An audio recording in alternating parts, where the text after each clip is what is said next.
వంచి నమస్కారం చేయండి. రేణుకారాధరాజేశ్వరి మాతాకి స్వామి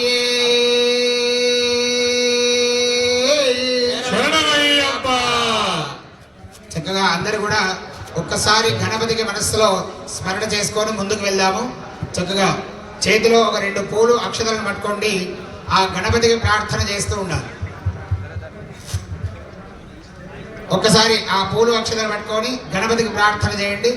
గణానాన్త్వా గణపతిగుం హవామహే కవిం కవీనాముపమశ్రవస్తమో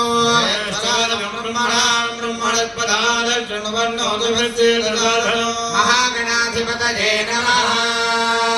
మనం ఉదయం చేసినటువంటి ఆ గణపతి దగ్గర ఆ పుష్పాలని అక్షతలను వేసి నమస్కారం చేయండి. ప్రార్థనా పూర్వక నమస్కారాన్ సమర్పయామి. మరి మనం ఉదయం నుంచి గణపతి యొక్క హారతి పాటలను చేసుకున్నాం, కానీ గణపతి యొక్క భజన చేయలేదు. కావున మరి 2 చేతులు అందరూ కూడా పైకి ఎత్తాలి. ఒక్కసారి 2 చేతులు పైకి ఎత్తాలి. ఆ గణపతి యొక్క అనుగ్రహం ఎవరెవరికి కావాలి?